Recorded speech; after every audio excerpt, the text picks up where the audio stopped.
Hello everyone, দেখো আজ আমার সাথে কে দেখা করতে এসেছে, আমার ছোটোবেলার বান্ধবী মৌমিতা। তো আমরা আজকে যাব ঘুরতে, মানে মার্কেটে যাব, যেহেতু আমারও কিছু কেনার আছে। এই যে আমি রাখি কিনেছি, এইগুলো কিনেছি, সামনেই তো রাখি, আর ওরও কিছু কেনার ছিল। তারপর গেলাম কসমেটিকের দোকান, যেহেতু বুনু মেকআপ প্র্যাকটিসের জন্য একটা নাকের নেওয়া ছিল। তো এই যে এই নাকেরটা নিয়েছি, তোমরা দেখতে পাবে।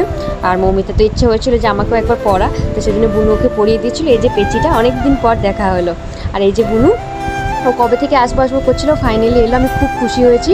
তো তারপর গেলাম মানে ঘড়ির দোকানে, ওর যেহেতু স্মার্ট ওয়াচ কেনার ছিল, গিফট দেওয়ার ছিল। তারপর আমি গেছিলাম ওষুধ নিতে আমার মাথা ব্যথা। তারপরে খেয়ে নিলাম আমরা তিনজনে ফুচকা, যেহেতু বাজারে গেছি, ফুচকা খাবো না তাই কি হয়। তো তারপর চলে এলাম বাড়ি। তো তারপরেই তো লাবু, অনেক অনেক খুশি হয়েছি তুই আমার সাথে দেখা করতে এসেছিস, এই ভিডিওটা শুধুমাত্র তোর জন্য, এইভাবেই সাথে থাক।